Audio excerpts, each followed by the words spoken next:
J'ai le plaisir d'être ici avec Ken Kessler, qui est auteur de nombreux ouvrages sur les marques mythiques, dont Macintosh, dont on en a parlé juste tout à l'heure. Et pour nos lecteurs, il y a un livre qui va sortir dans les mois qui viennent sur Meridian. Donc ça, c'est un scoop. Tu écris pour de nombreux magazines. Et la question, c'est que on parlait beaucoup ces derniers temps d'une two-channel revival, c'est la renaissance du stéréo. Et beaucoup de marques investissent beaucoup d'argent. Il y a des produits qui sortent, des grandes marques connues de nos lecteurs, même les lecteurs de CD jusqu'à 15 000 livres, d'accord? Et quelle est ton impression? On est en train de faire un retour en arrière? Qu'est-ce qui va être le marché dans les années qui viennent sur le stéréo? Pour moi, le mode de canal est une illusion. Parce que deux canaux est normal, c'est la vie normale pour la musique. Et le succès de 5 canaux, ce n'est pas grand comme l'industrie désire une image de grand succès, mais c'est pour une minorité. Le 5. C'est une grande minorité dans notre magasin de home cinéma, c'est pour voir les films. Le CD, c'est plus pour écouter la musique. Et je crois qu'on en avait parlé tout à l'heure. Bon, on peut écouter une disque 50, 100 fois. Enfin bon, un film, on va le voir 5 fois, 10 fois. C'est pas la même chose.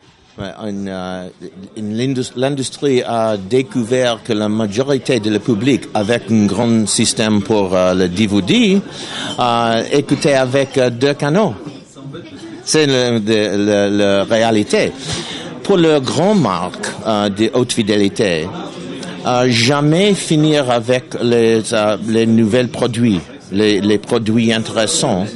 Et pour les marques avec les produits économiques, et toujours les produits de 2 canaux. Mais maintenant, il y a une image que 2 canaux retournent avec grand fort. Parce que à la même chose, les jeunes personnes découvert vinyle noir, le LP. Et l'LP est toujours 2 canaux. So, ensemble, les deux créent l'impression d'une renaissance de stéréo. Et pour le marque traditionnel, il dit en anglais « business as usual ». Mais pour le public, avec 10 ou 15 années, 5 canaux, c'est une surprise. Mais je pense que, quelque part, on a des fabricants qui investissent beaucoup d'argent dans la recherche et développement pour améliorer la capacité de prendre un CD. Nous, quel est l'intérêt de faire un nouveau lecteur CD? C'est parce que le contenu, on a plus de contenu dans le CD. C'est là où il y a beaucoup de musique. Donc, effectivement, on fait les lecteurs de CD qui permet de peut-être même écouter la musique, écouter des parties de la musique qu'on n'a jamais entendues, parce que avec les algorithmes et la technologie, on fait de mieux en mieux. Hein, je sais pas. Pour moi, la raison pour le succès continué de Canal, le reissues, la reproduction de les LP classiques est toujours avec un nouvel matériel de les oui. On arrive à reproduire un son qui est encore meilleur, plus fidèle à l'original. Les versions différentes et la qualité est différente. Pour les vieux enthousiastes, une expérience nouvelle.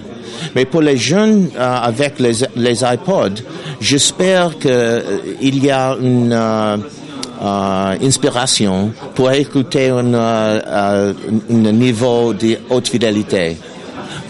Parce que il y a une réalisation que les casques qui originaient avec l'iPod, ce n'est pas une haute fidélité, une expérience haute fidélité. Et pour une personne qui jamais expérience les musique favorite, seulement 13 casques, la première fois avec un grand système stéréo, c'est une expérience sans pareil. crois qu'il y a plusieurs marchés, il y a plusieurs façons d'écouter la musique. On peut l'écouter dans la voiture, dans le métro ou avec un petit casque, mais qu'on arrive à la maison, ce que tu viens de dire, c'est l'expérience sur un grand système. On entend les choses qu'on ne peut pas apprécier autrement que sur un système de qualité. Oui, mais cette expérience est seulement pour l'audiophile de le même âge, qui retourne après une journée dans le métro et immédiatement le iPod dans un dock. Moi, pour une jeune personne, mon fils, par exemple, toujours l'autobus avec les casques, mais la maison, la même chose. Oui, mais je pense que c'est cette éducation-là qu'il faut donner, parce que iPod a fait quelque chose d'intelligent. Ils ont créé un iPod à 160 gigas, c'est celui que j'ai, sur lequel on peut faire les chansons non compressées, donc on pourra avoir les meilleurs des deux mondes, un son facile et un son de qualité. La réponse de l'industrie,